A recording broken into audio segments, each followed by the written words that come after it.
everyone, let's jump right into this explainer.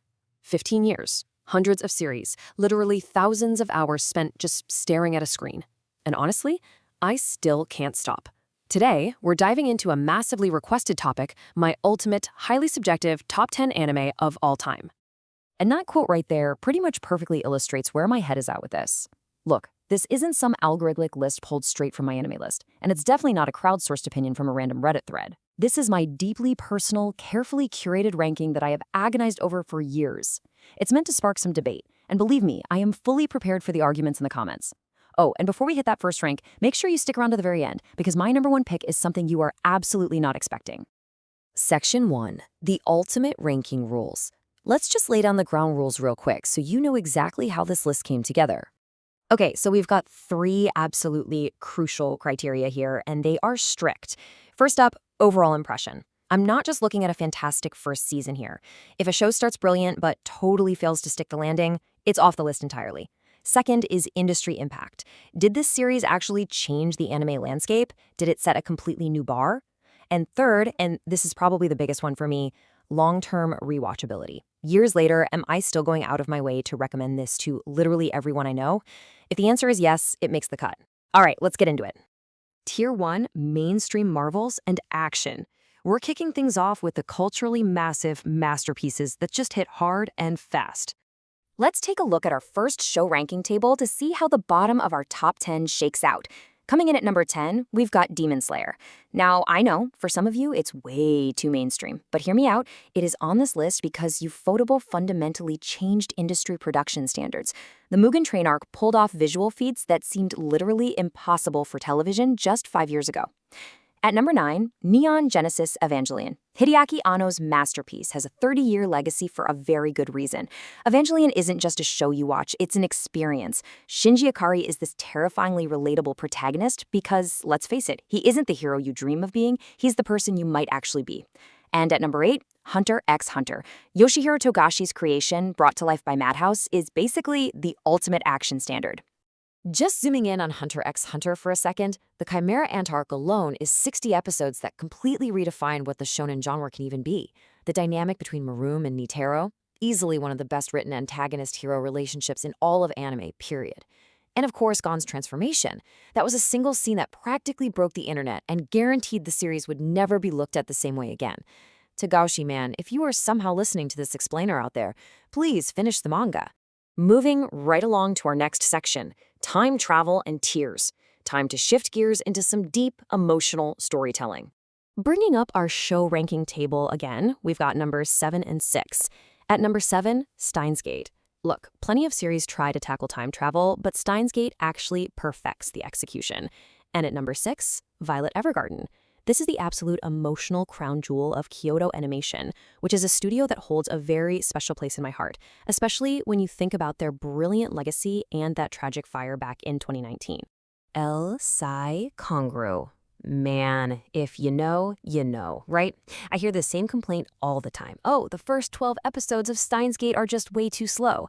But then episode 12 actually finishes, and suddenly I'm getting phone calls at 2 a.m. from friends telling me they are completely bawling their eyes out.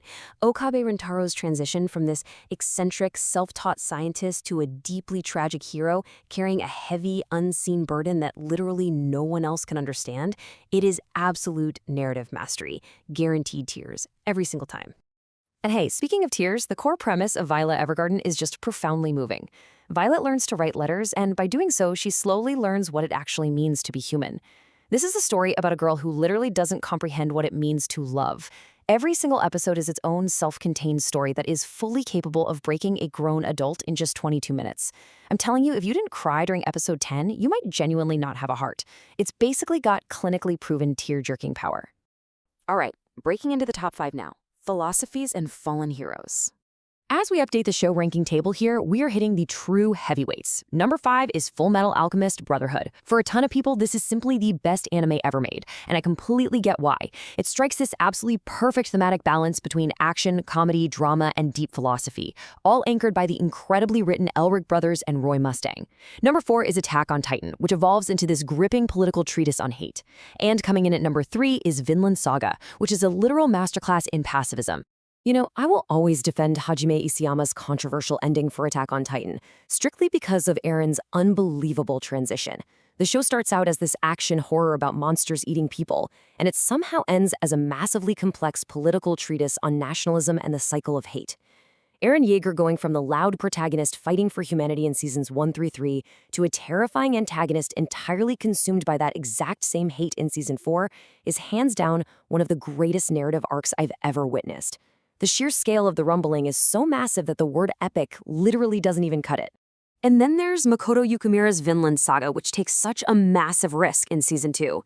It completely pivots Thorfinn's high-octane, revenge-fueled action story into this incredibly slow, contemplative masterpiece all about pacifism.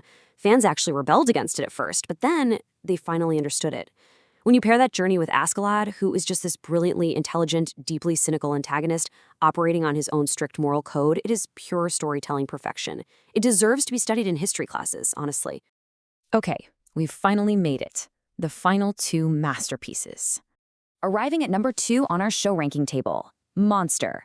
Naoki Urasawa's terrifying psychological thriller is 74 episodes of television that genuinely changed my life.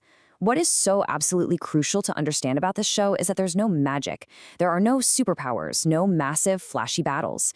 It relies entirely on Dr. Kenzo Tenma, a surgeon who saves a young boy's life, and that boy, Johann Liebert, who grows up to be a ruthless serial killer.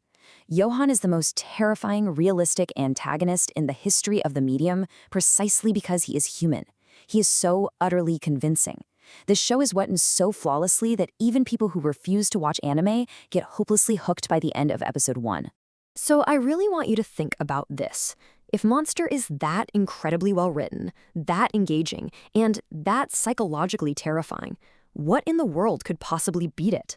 What takes the number 1 spot? Oh, there are so many yummy vegetarian options out there. You could try like lentil soup, veggie burgers, tofu stir-fry. The possibilities are endless. Well, here it is, the final complete show ranking table. Number 1 is mushishi. Yep, mushishi. Not Death Note, not Cowboy Bebop. Mushishi is the ultimate meditative masterpiece. Now, I can already hear the shouts of disagreement coming through the screen right now, but I really want you to listen to why this specific show holds the crown for me. Let's break down exactly why Mushishi is number 1. This 2005 classic by Studio Artland follows Ginkgo, who's this wandering expert on mushi, these incredibly mysterious entities that exist somewhere between life and non-life. There is absolutely no traditional good versus evil here. You won't find any tortured heroes trying to save the world. Instead, it is this beautiful, episodic meditation on human existence itself. It asks these profoundly deep questions without ever forcing a simple answer on you. And the art? Every single frame is literally a painting. Mushishi taught me that not every story needs a clear-cut villain to be an absolute masterpiece. It leaves you a completely changed person every single time you sit down to watch it. And that, to me, is the truest definition of a masterpiece. Section 6, what is your ranking? Let's open up the floor. Of course, I've got to acknowledge the painful omissions. These are the incredible shows that shaped my 15-year journey, but just barely missed making the top 10. Cowboy Bebop is definitely sitting pretty in my top 15. Death Note is absolutely legendary, but only pre-episode 25. Because, let's be real, after episode 25, Death Note kind of just ceases to exist for me. And of course, timeless classics like the 1997 Berserk, Re:Zero, and Mob Psycho 100. Honestly, I could probably talk for hours about these series alone. But I want to leave you guys with this final thought. Anime changed my life, and there's a very real chance it will change yours too. The next time someone tries to tell you that anime is just cartoons for kids, do not even bother arguing with them. The absolute best reply you can give is simply handing them a great recommendation from this list. Give them Monster. Give them Violet Evergarden. Just let the art speak for itself. And with that, I'm throwing the challenge back over to you. Which anime got totally robbed today? Which one should have absolutely made this list? And what does your personal top 10 look like? Let me know all your thoughts in the comments below. If you enjoyed this explainer, make sure to subscribe for more deep dives. Until next time, catch you later.